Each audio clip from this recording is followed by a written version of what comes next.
6월 25일 오늘 마침 주일인데요. 지금으로부터 6.25 한국 전쟁이 북한에 의하여 공산당 수상이었던 김일성에 의하여 남침을 한, 그것도 오늘 73년 전 주일이었습니다. 모두가 다 적막하고 고요한 새벽 4시에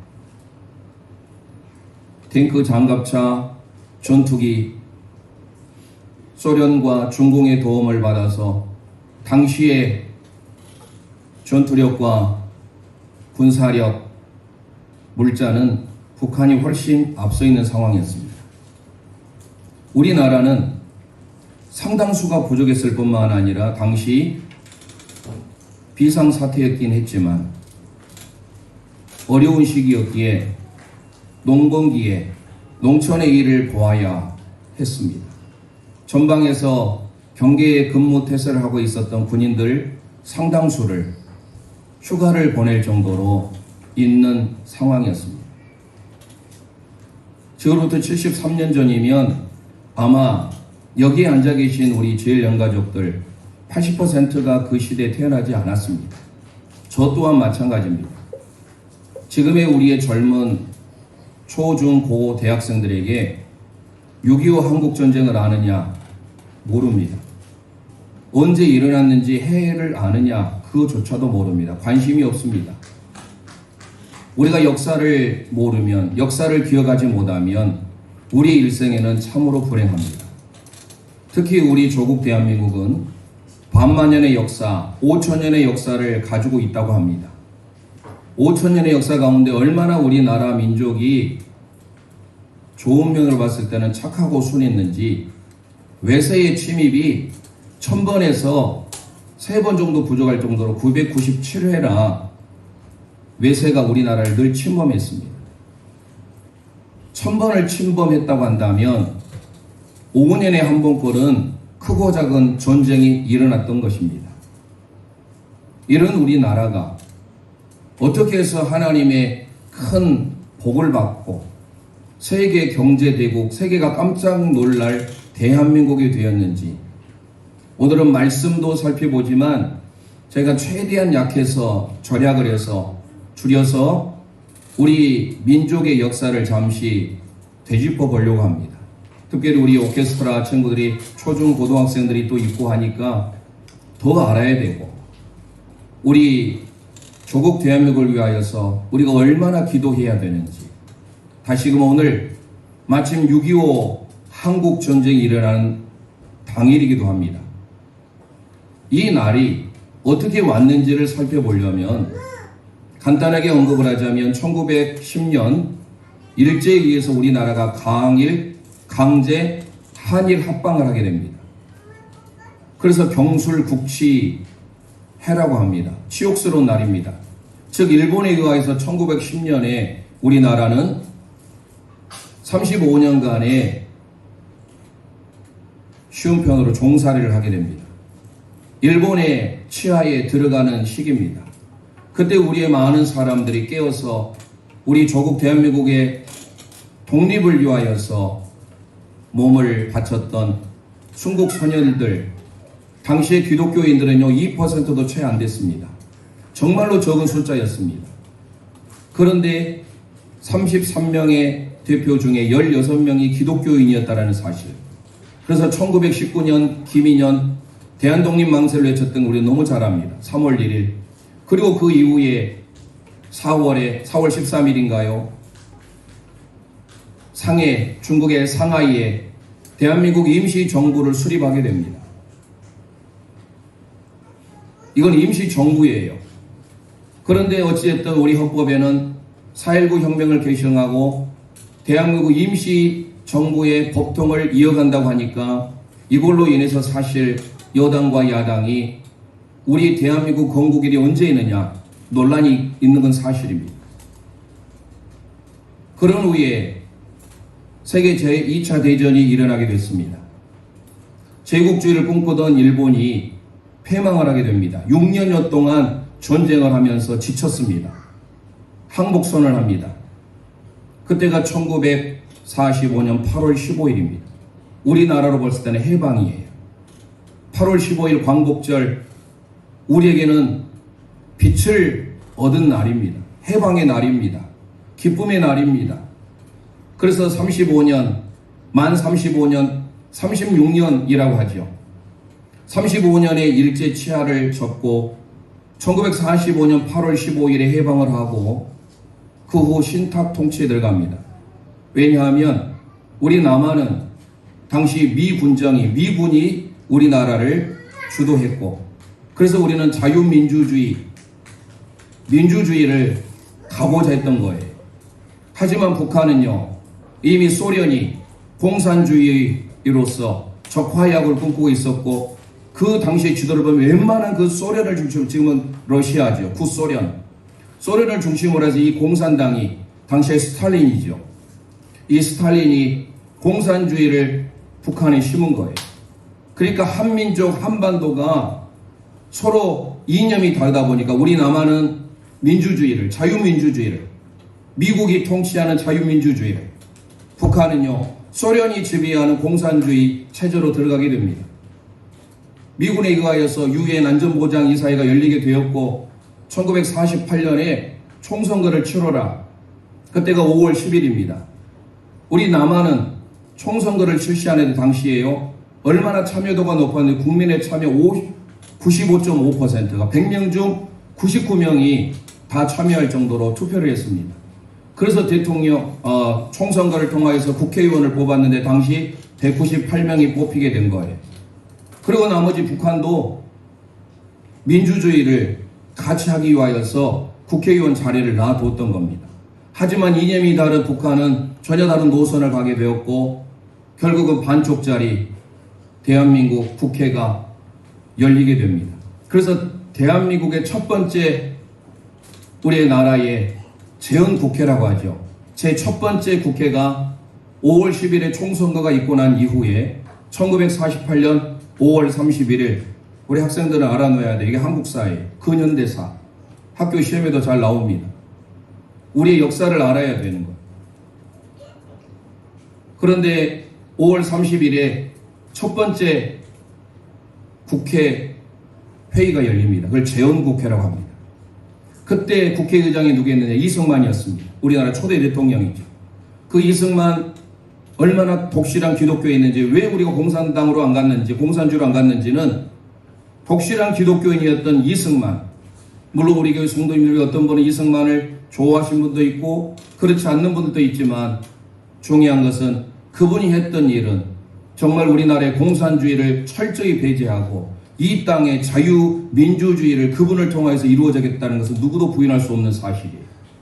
그래서 1948년 5월 31일에 첫 번째 재헌국회가 열리는데 그때 회의록에 하나님께 감사드린다 라고 하면서 그때 첫 번째 재헌국회 회의록에 우리나라 국회를 시작하는데요. 우리나라가 기독교 국가가 아니잖아요.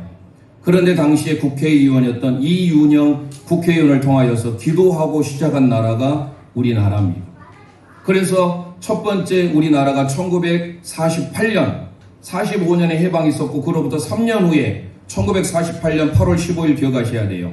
그때 대한민국이 건국이 되었다고 합니다. 이게 누구의 주장이느냐? 흔히 말하는 뉴라이트, 지금의 여당, 예전으로 보자면 이명박 대통령, 박근혜 대통령이 주장을 합니다. 또 당시에 야당이었던 민주당에서는 아니다, 대한민국의 건국은 1919년이다, 상해 임시정부다라고 갑론을박을 합니다.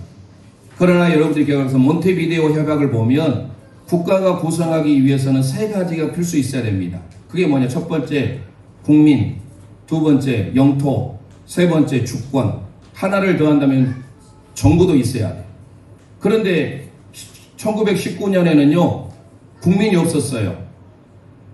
상해에 넘어가서 독립운동을 꾸몄던 몇몇의 사람들이 있어요. 영토도 마찬가지예요. 우리나라 영토가 아닌 상하이예요.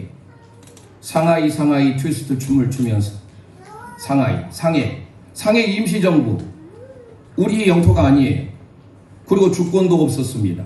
그러게 보면 엄밀히 보자면 국가가 이루어진 것은 1948년 8월 15일이라고 사실 저도 생각을 합니다.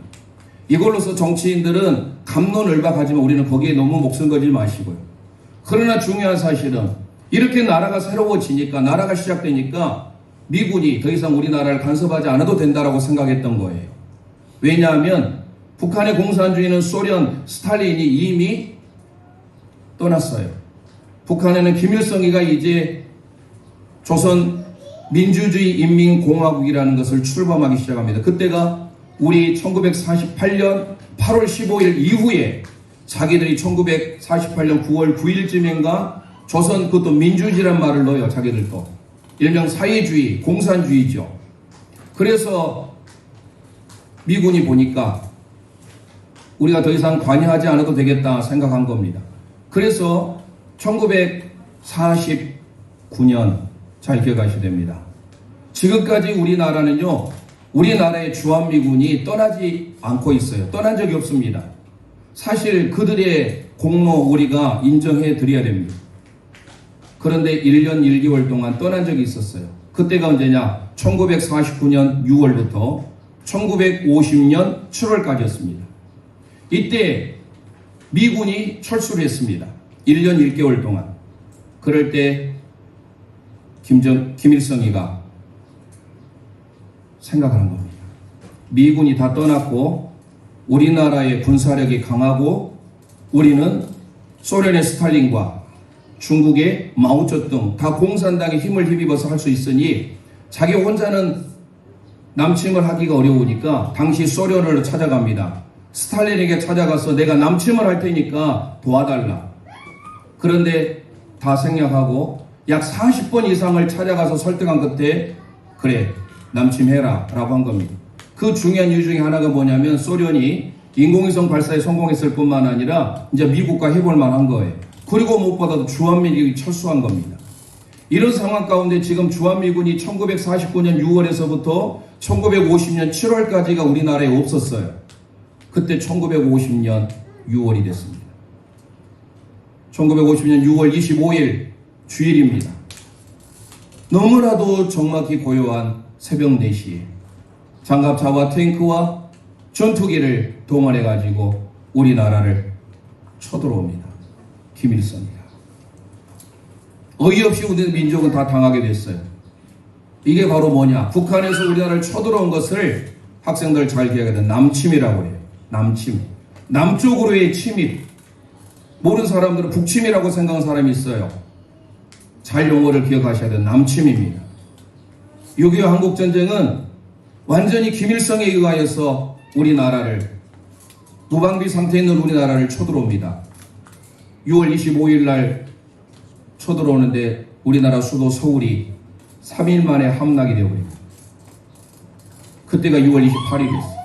절망이 됐습니다. 많은 사람들이 희생을 각오하고 당시 이승만 대통령이 대전을 거쳐서 계속 내려갑니다. 왜냐하면 계속 밀려오니까.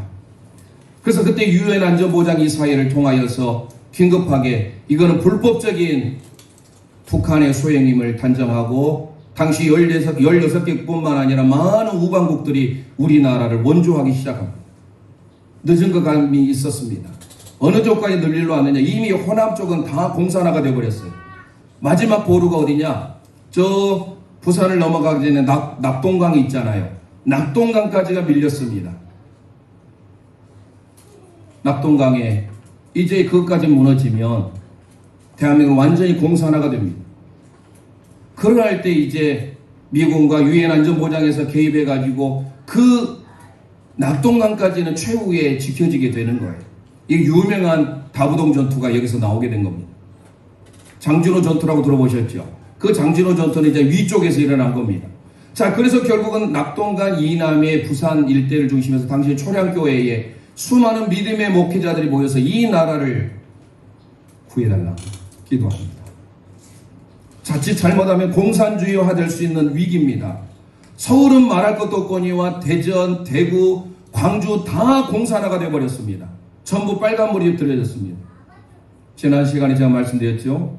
오스기니스 교수님이 소명이라는 책을 썼는데 The Core이라는 책에 지금의 이 세 가지 물결이 있다라는 거예요. 웨이브가. 첫 번째가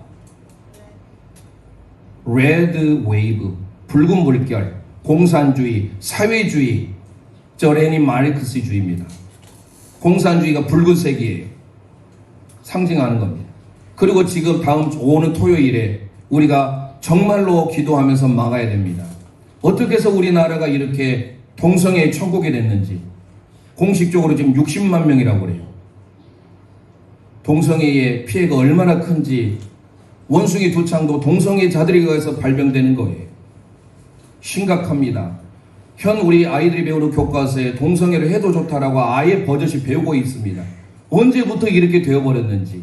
이게 만약에 법안이 통과된다면 동반자법인가요? 생활동작법 서로 남성이 남자와 여자와 여자끼리 있을 수 없는 일을 지금 우리 국회에서는 통과시키려고 하고 있습니다. 그래서 오는 7월 1일에 퀴어 축제라고 하는데 문화축제일까요?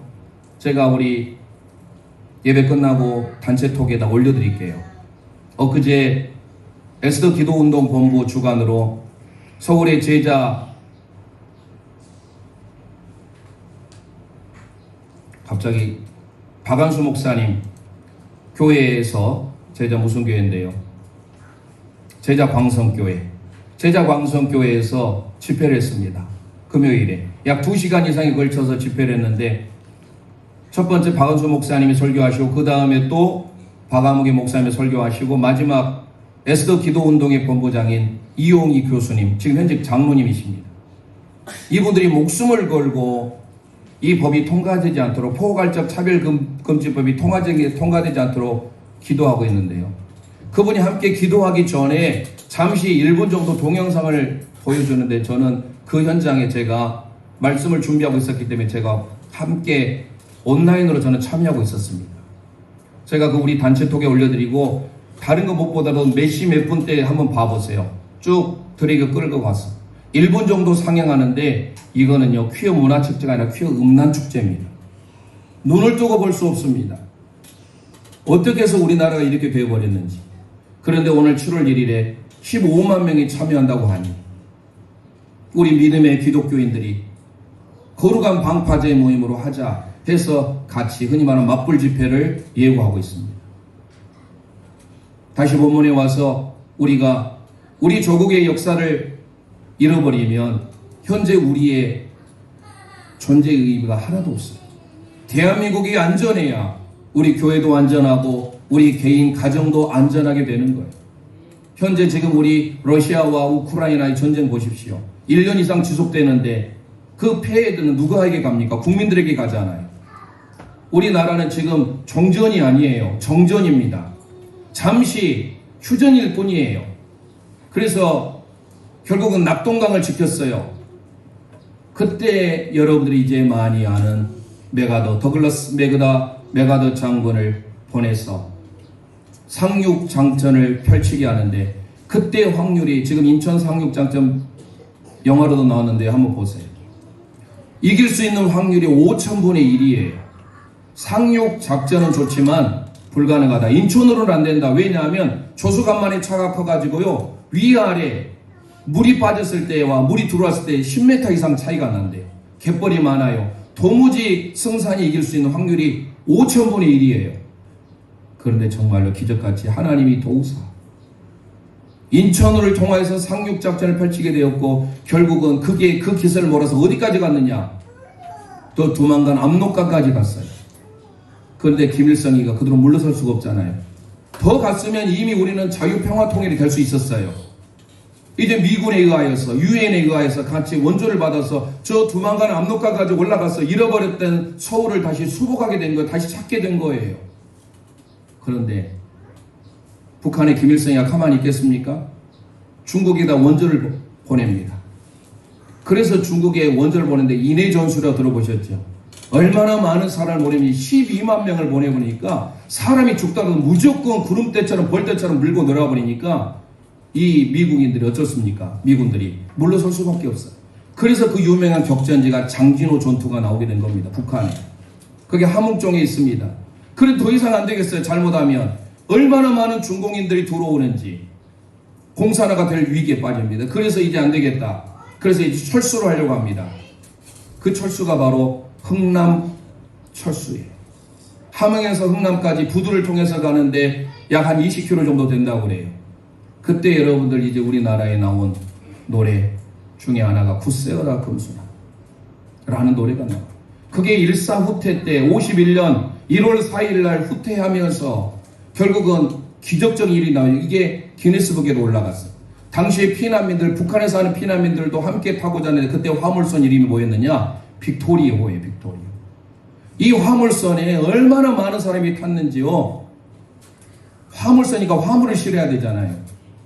그런데요, 뭐 수백 배 이상을 거기에 채워넣는데 그때 그분들의 공로가 없었더라면 지금 우리 조국 대한민국도 어떻게 될지 몰라요.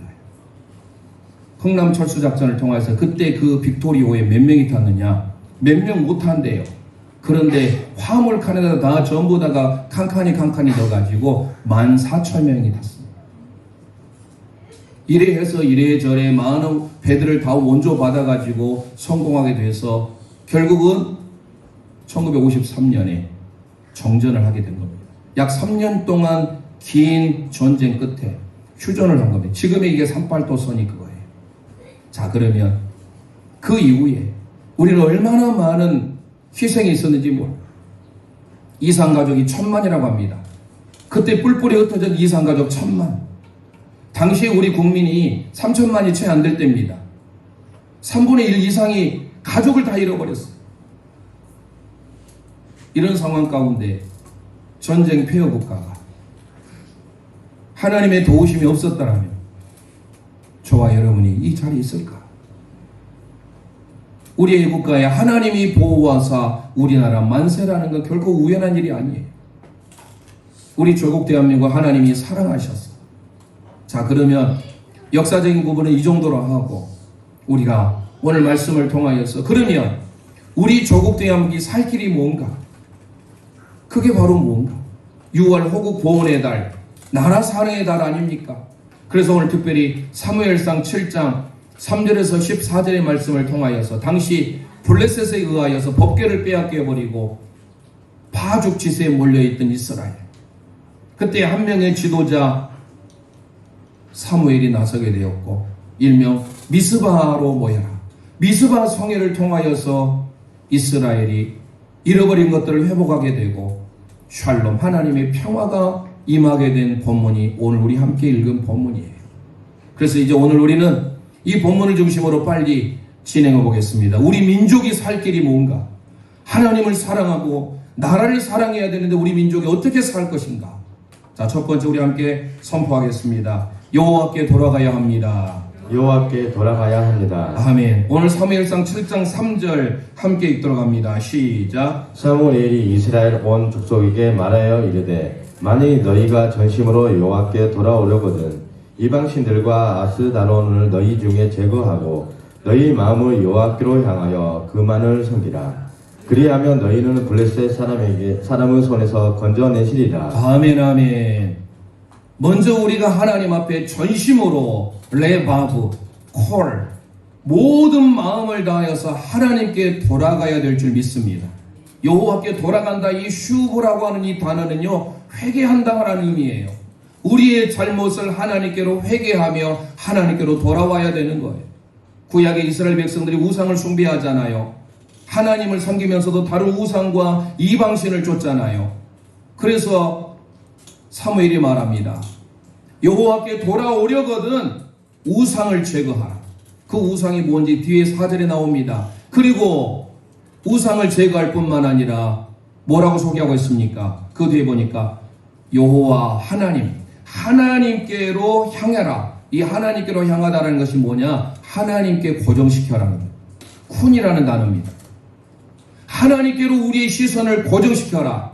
그리고 하나님을 바라라는 거예요. 이 3절에 놀라운 고백들이 다 있어요. 여호와께 돌아오기 위하여서 먼저 우리의 모든 우상을 제거하고 하나님께로 우리의 시선을 고정하고 하나님만을 향해야 된다라는 거예요. 하나님을 향한 것과 하나님만을 향한 것은 다릅니다. 하나님을 향한 것은 하나님도 향하고 다른 우상도 섬길 수 있다는 것을 가르쳐줘요. 우리가 지난 시간에 십계명에 대해서 오후 예배 때 하잖아요. 제1계명 나 외에 다른 신을 내게 두지 말라. 너는 내 앞에 내 얼굴만 보이게 해라는 원문이에요. 파님이란 단어를 쓰고 있습니다. 즉 무슨 말입니까? 하나님을 섬겨라가 아니라 하나님만을 섬겨라는 거예요. 오늘 저와 여러분이 하나님만을 섬길 때 하나님께서 우리를 긍휼을 베풀어 주시고 하나님의 은혜를 허락해 줄 줄 믿습니다. 요엘서 2장 12절 13절 선포합니다. 시작. 여호와의 말씀에 너희는 이제라도 금식하고 울며 애통하고 마음을 다하여 내게로 돌아오라 하셨나니 너희는 옷을 찢지 말고 마음을 찢고 너희 하나님 여호와께로 돌아올지어다. 그는 은혜로우시며 자비로우시며 노하기를 더디하시며 인애가 크시사 뜻을 돌이켜 재앙을 내리지 아니하시나니. 아멘. 우리가 하나님께로 돌아가는 것이 살 길인 줄 믿습니다.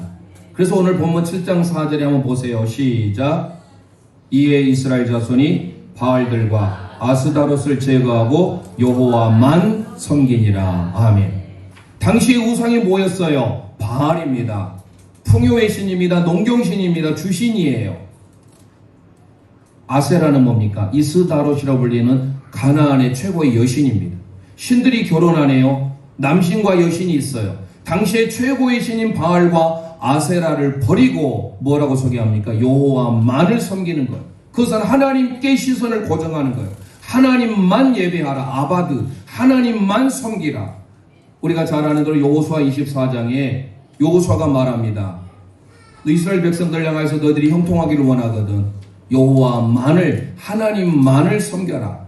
그러면서 뭐라고 합니까? 여호수아가 나와 내 집은 우리의 모든 집은 여호와만을 섬기겠노라. 저와 여러분이 하나님만을 섬기며 하나님만을 예배하기를 소망합니다. 그러기 위해서 여호와께 돌아와야 돼요. 여호와께 돌아간다는 것은 하나님께 진정한 회개를 말합니다. 이사야 55장 7절에 이런 말씀이 있습니다. 시작. 악인은 그 길을 불의에 차는 그의 생각을 버리고 여호와께로 돌아오라. 그리하면 그가 긍휼히 여기시리라. 우리 하나님께로 돌아오라. 그가 너그럽고 용서하시리라. 아멘 아멘. 여호와께 돌아가는 길이 상기인 줄 믿습니다. 호세아 선지자도 말해요. 호세아 6장 1, 2절 말씀 선포합니다. 시작. 오라 우리가 여호와께로 돌아가자. 여호와께서 우리를 찢으셨으나 도로 낫게 하실 것이요 우리를 씻었으면 싸매어 주실 것이라. 여호와께서 이틀 후에 우리를 살리시며 셋째 날에 우리를 일으키시리니 우리가 그의 앞에 살리라. 아멘 아멘. 여호와께 돌아오면 살게 됩니다. 참된 회복이 있습니다. 참된 생명이 여호와께 돌아가는 거예요. 지금 우리 조국 대한민국의 현실이 암울합니다. 성적 소수자들을 보호한다는 미명 아래 지금 교과에서는 동성애라는 말을 뺐어요. 성소수자예요. 남성과 남성이 버젓이 해도 괜찮다라는 것을 가르쳐 줍니다. 제가 한 1주 전에 우리 교회 단톡에다 올렸죠. 호주에서 초등학교 선생님을 하시는 분이 지금 이제 너무 기독교 사상과 맞지 않아서 지금 크리스천 학교에서 가르치는데 이미 호주는요 20년 전에 동성애법이 통과가 됐어요. 어떤 현실인지 제가 올려드린 거 꼭 한번 봐보세요. 앞으로 우리나라도 안 된다는 법이 없어요. 지금 현재 우리나라 국회의원이 299명입니다. 내년에 총선거가 있습니다. 우리 기독교인의 힘을 보여줘야 돼요.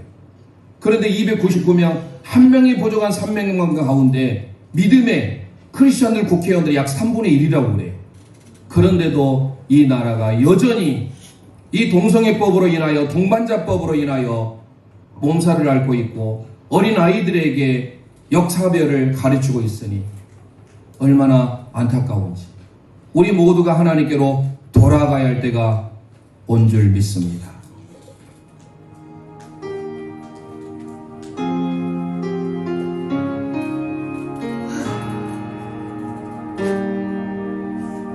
내 백성이 나를 떠나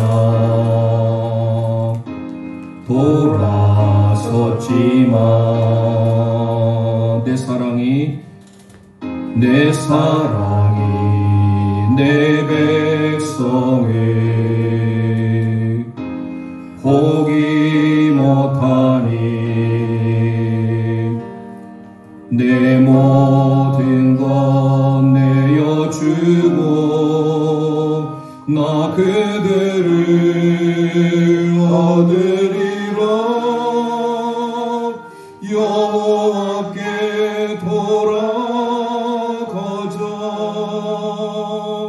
우린 돌아서도 그는 변치 않는 여호와께 돌아가자.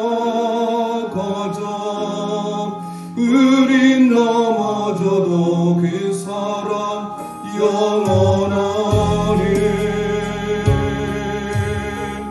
내 백성이 나를 떠나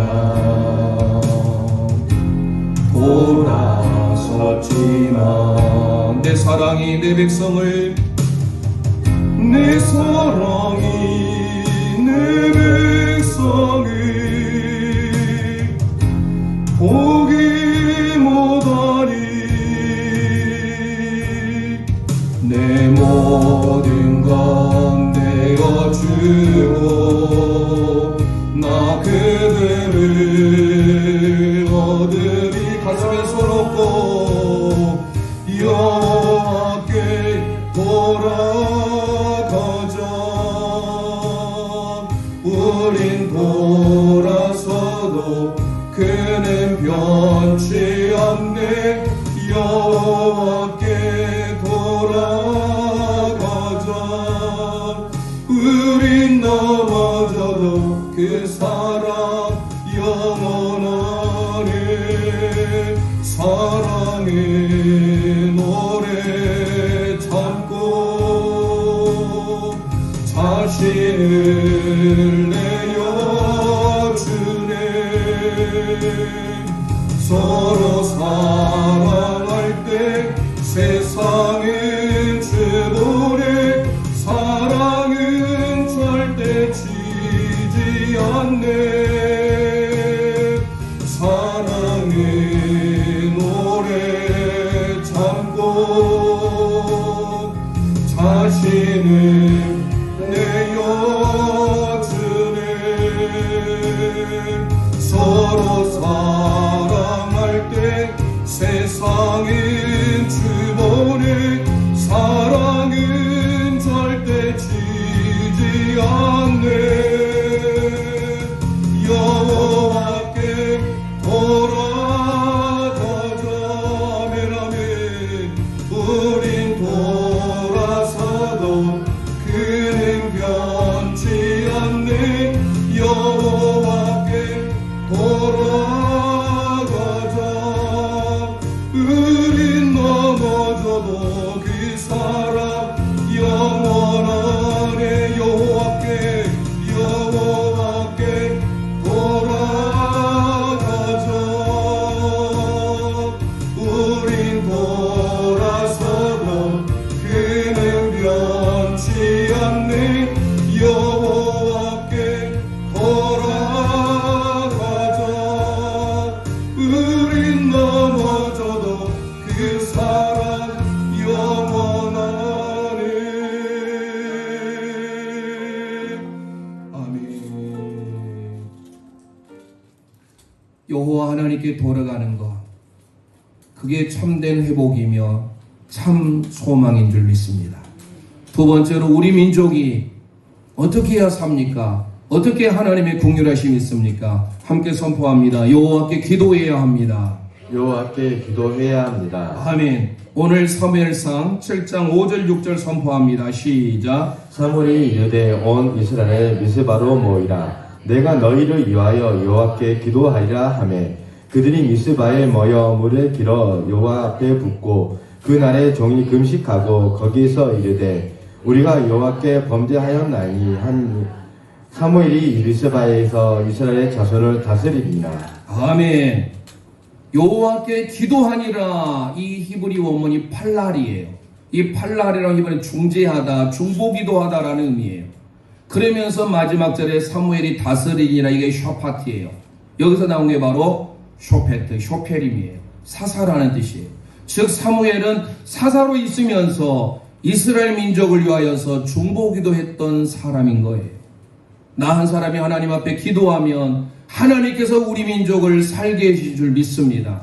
다른 사람들은 세상으로 나아갈지라도 내가 깨어 기도하면, 한 사람이 깨어 기도하면 우리 민족을 붙들어준 줄 믿습니다. 역대하 7장 14절 선포합니다. 시작. 내 이름으로 일컫는 내 백성이 그들의 악한 길에서 떠나 스스로 낮추고 기도하여 내 얼굴을 찾으면 내가 하늘에서 듣고 그들의 죄를 사하고 그들의 땅을 고칠지라. 아멘 아멘. 여기서 기도하다라는 게 팔날이에요. 악한 길에서 떠나 스스로 낮추고 기도하여 하나님의 얼굴을 찾으면 하나님께서 듣고 그 땅을 고쳐주마 약속하셨어요. 이 조국 대한민국의 현실, 동성애로 인하여서 우리나라가 어두워져 가고 있습니다. 온 땅이 레인보우 웨이브예요. 무지개 물결이에요. 무지개는 동성애를 상징한다고 말씀드렸습니다. 또 하나의 물결이 있는데 블랙 웨이브예요. 검은 물결. 지금 이슬람이 과격단체가 들어와서 앞으로 우리 민족을 전 세계를 힘들게 합니다. 이미 영국 같은 나라는 이슬람들이 많이 장악해 버렸어요. 선진국들이 그렇습니다. 선진국들이 동성애가 다 통과돼 가지고 얼마나 어려움을 당한지 모릅니다. 이루 말할 수 없는 어려움. 동성애자들이요, 지금 최근에 목숨을 걸고 알리고 계신 분들이 덜어 있는데, 기론평 한동대 석자 교수님, 뭐 네이버에서 검색해도 나오고요. 또 김지연 약사, 이분도 마찬가지고요. 또 한 분이 연세 요양병원인 염안섭 원장이 있습니다. 이분은 연세대 의학 박사예요. 그런데 모든 것들을 내려놓고 동성애에 대하여서 레인보우 리턴즈, 레인보우 동성애들을 다시 돌아오게 하는 사역을 하고 있는데요. 그분이 강연을 한번 들어보세요. 정말로 우리의 눈으로 볼 수가 없을 정도예요. 우리 민족이 그걸 다 닫아놔버렸어요. 질병관리본부에서도 동성애로 인하여서 에이즈가 발생한다는 것도 아예 숨겨놨어요. 여성들은 에이즈 걸리지 않아요. 누구를 통하여서? 동성끼리 한 남성에 의하여서 그 남성이 왜 또 동성만 좋아하지? 갑자기 결혼을 해서 여자에게 에이즈를 옮겨가지고 그 에이즈 걸린 여인이 임신해서 아이를 낳으면 에이즈에 걸립니다. 그 부분들을 자세히 염암섭 원장님이 가르쳐 주고 있어요. 우리가 너무 모르게 살아가고 있어요. 지금 현재 조국 대한민국 어떻게 변화가고 있는지 너무 잘못된 길로 가고 있어요. 하지만 오늘 우리는 역대하 7장 14절의 말씀을 기억해야 돼요. 악한 길에서 떠나 하나님 앞에 기도하면 그 땅을 고쳐주시마 약속하고 있다라는 사실. 오늘 특별히 사무엘을 통하여서 하나님 앞에 온전히 기도할 때 물을 쏟아부었다고 했잖아요. 물을 쏟아부었다는 것은 뭡니까? 백성들이 하나님 앞에 한 마음으로 헌신했다라는 거예요. 우리 물을 쏟아부으면 어때요? 하나도 남지 않잖아요. 그만큼 하나님만을 바라고 하나님만 의지하겠다라는 거예요. 그 뒤에 사무엘상 7장 8절 9절을 보세요. 함께 선포합니다. 시작. 이스라엘 자손이 사무엘에게 이르되 당신은 우리를 위하여 우리 하나님 여호와께 쉬지 말고 부르짖어 우리를 블레셋 사람의 손에서 구원하시게 하소서 하니 사무엘이 젖먹는 어린 양 하나를 가져다가 온전한 번제를 여호와께 드리고 이스라엘을 위하여 여호와께 부르짖매 여호와께서 응답하셨더라. 아멘. 여호와께 부르짖음에 여호와께서 응답하셨더라. 우리가 기도하면 하나님이 응답하십니다. 그래도 조건이 있어요. 온전한 번제에 밑줄에 놓으세요. 우리가 아무리 바빠도 하나님 앞에 온전한 예배를 드려야 돼요. 내가 하나님 앞에 예배 시간을 잘 지키는가? 예배 시간에 딴짓하지 아니하고 하나님만을 바라고 하나님만을 예배하고 있는가? 온전한 예배자에게 하나님은 부르짖을 때 응답해 주신다라는 사실이에요. 우리의 예배가 새로워지길 원합니다. 예배가 바빠서 다른 생각으로 가득 차고 있다면 우리의 기도를 듣지 않으세요. 왜 그런 줄 아십니까? 온전한 예배자에게 하나님은 기도할 때 응답해 주시는데 요한사도가 요한일서 3장 22절에 이렇게 기록합니다. 시작. 무엇이든지 구하는 바를 그에게 받나니 이는 우리가 그의 계명을 지키고 그 앞에서 기뻐하시는 것을 행함이라. 아멘. 우리가 무엇을 구하든지 다 받습니다. 그러나 중요한 단서가 있어요. 그 뒤에 뭐예요? 우리가 그의 계명을 지키고 그의 앞에서 기뻐하는 것을 행해야 된다라는 거예요. 하나님의 말씀을 붙들고 온전한 예배자가 될 때 우리가 기도하면 하나님은 반드시 듣고 응답하신 줄 믿습니다. 시편 116편 2절 선포합니다. 시작. 그의 귀를 내게 기울이셨으므로 내가 평생에 기도하리로다. 아멘 아멘. 우리가 평생에 기도하기를 소망합니다. 하나님이 우리의 부르짖음, 우리의 부르짖음을 응답하신 줄 믿습니다. 그래서 사무엘이 기도 쉬는 것을 죄라고 한 거예요. 기도를 쉬지 아니하고 그는 기도를 통하여서 하나님의 은혜를 경험하고 역전을 경험했습니다. 사무엘상 12장 23절 선포합니다. 시작. 나는 너희를 위하여 기도하기를 쉬는 죄를 여호와 앞에 결단코 범하지 아니하고 선하고 의로운 길을 너희에게 가르칠 것인지. 아멘 아멘. 기도 쉬는 죄를 범하지 않기를 소망합니다.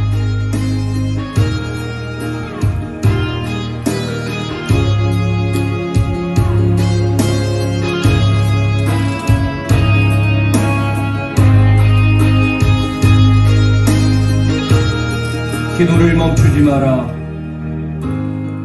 기도를 멈추지 마라. 눈앞의 상황이 마음을 불러도 원망치 마라. 너의 입을 지켜라. 저들은 너의 입을 보고 있다. 마음 뺏기지 마라. 마음을 뺏기지 마라. 내가 널 도우지 않는단 소리에 너의 모든 게 불리해도 너는 기도를 계속해라. 너 기도를 멈추지 마라.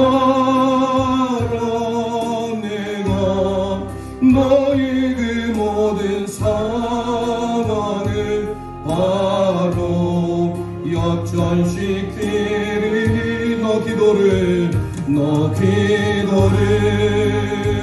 멈추지 마라. 내가 잠시도 쉬지 않고 모든 걸 지켜보고 있으니 바로 역전되리라. 바로 역전되리라.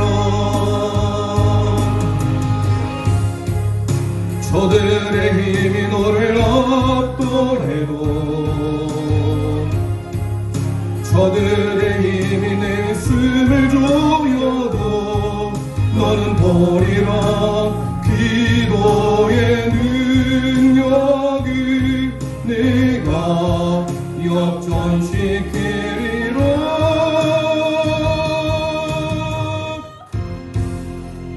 너 기도를 멈추지 마라. 내가 너의 그 모든 상황을 바로 역전시키리. 너 기도를 멈추지 마라.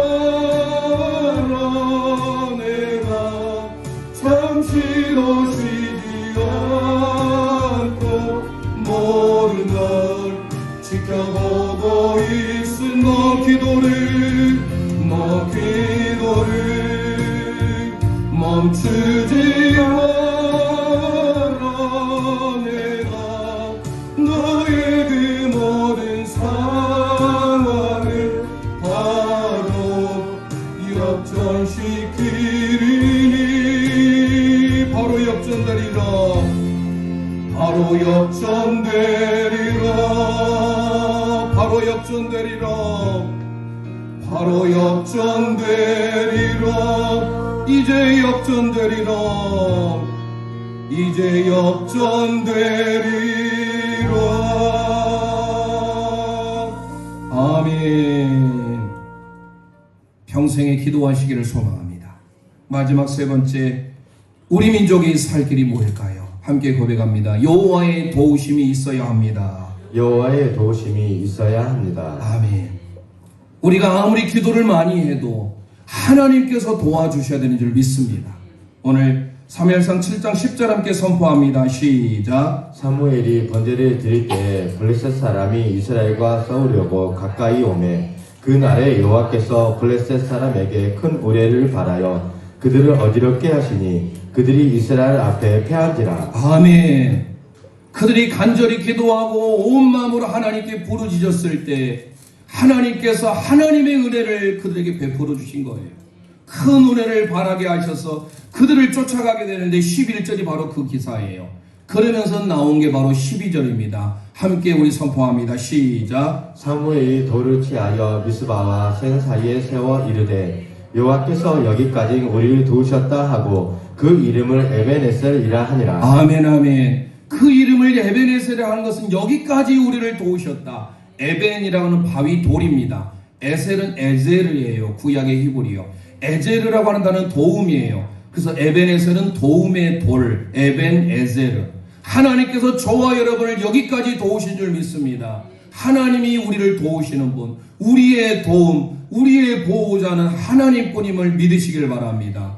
그래서 신명기 33장 26절에 이스라엘을 향해서 여수론이라고 하는데 이렇게 고백합니다. 시작. 여수론이여 하나님 같은 이가 없도다. 그가 너를 도우시려고 하늘을 타고 궁창에서 위엄을 나타내는도다. 아멘. 하나님이 저와 여러분을 도우신 줄 믿습니다.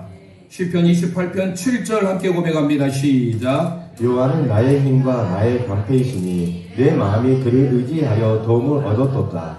그러므로 내 마음이 크게 기뻐하며 내 노래로 그를 찬송하리로다. 아멘 아멘. 하나님이 우리의 방패, 요새, 피난처, 산성이 되시기에 우리는 그분이 우리의 도움이시오, 그분이 우리의 보호자인 줄 믿습니다. 우리가 잘 아는 시편 46편 1절 고백합니다. 시작. 하나님은 우리의 피난처시요 힘이시니 환난 중에 만날 큰 도움이시라. 아멘 아멘. 하나님만이 우리의 도움인 줄 믿습니다. 이 조국 대한민국 73년 전에 여기 우리는 태어나지도 않았어요. 대부분의 사람들이 6.25 사변을 몰라요. 그때 하나님께서 도우셔서 유엔 안전보장이사를 통해서 16개국을 중심으로 해서 수많은 나라들이 우리나라를 도왔고 자유민주주의를 이루기 위하여서 이 나라에 하나님의 놀라운 역사를 베풀어 주셔서 70년이도 채 안 되게, 아니 지금으로부터 몇 년 전입니까? 20년 전입니까? 1986년 아시안게임, 1988년 서울올림픽, 이건 누가 대한민국에서 열릴 거 생각했습니까? 그때 우리나라 GNP가 만불도 안 됐어요. 만불도. 어려운 현실에 아시안게임과 서울올림픽이 열리게 된 거, 이 모두가 다 하나님의 은혜예요. 하나님께서 이 나라를 사랑하시고 도우셔서 애국가에 나온 대로 우리나라가 만세입니다. 오늘 마지막. 그래서 하나님의 도움을 입어서 이스라엘 민족이 흥하게 되었어요. 형통하게 되었어요. 샬롬을 얻게 되었어요. 마찬가지로 우리나라도 하나님의 도움으로 인하여서 이 나라가 이렇게 하나님의 은혜를 입게 된 줄 믿습니다. 오늘 사무엘상 7장 13, 14절 읽고 마칩니다. 시작. 이에 블레셋 사람들이 굴복하여 다시는 이스라엘 지역 안에 들어오지 못하였으며 여호와의 손이 사무엘이 사는 날 동안에 블레셋 사람을 막으심에 블레셋 사람들이 이스라엘에게서 뺏었던 성읍이 에그론부터 가드까지 이스라엘에게 회복되니 이스라엘이 그 사방 지역의 블레셋 사람의 손에서 도로 찾았고 또 이스라엘과 아모리 사람 사이에 평화가 있었더라. 아멘. 회복하게 되고 평화가 온 줄 믿습니다. 우리 조국 대한민국 하나님의 은혜입니다. 내가 누려왔던 모든 것들이, 내가 지나왔던 모든 시간이, 내가 걸어왔던 모든 순간이 당연한 것 아니라 은혜였어. 당연한 것 아니라 은혜였어. 아침 해가 뜨고 저녁에 노을, 아침 해가 뜨고 저녁에 노을, 봄의 꽃 향기와 가을의 열매, 변하는 계절의 모든 순간이 당연한 것 아니라 은혜. 가슴에 서놓고 모든 것이 은혜, 은혜,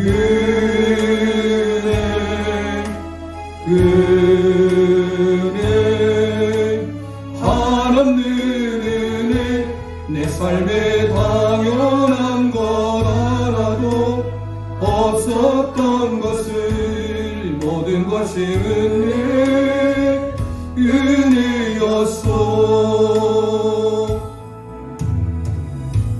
내가 이 땅에 태어나 사는 것, 내가 이 땅에 태어나 사는 어린아이 시절과 지금까지 어린아이 시절과 지금까지 숨을 쉬며 살며 꿈을 꾸는 삶, 숨을 쉬며 살며 꿈을 꾸는 당연한 것 아니라 은혜였습니다.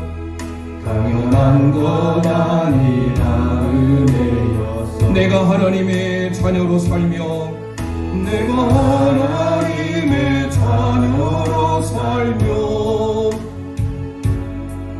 오늘 찬양하고 예배하는 삶, 복음을 전할 수 있는 축복이 복음을 전할 수 있는 축복이 당연한 것 아니라 은혜였습니다.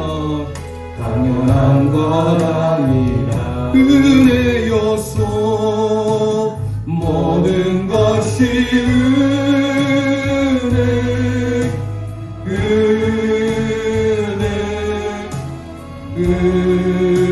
은혜 한없는 은혜 내 삶에 당연한 것 하나도 없었던 것을 모든 것이 은혜였소. 이 시간 우리 합심하여 기도하기를 원합니다.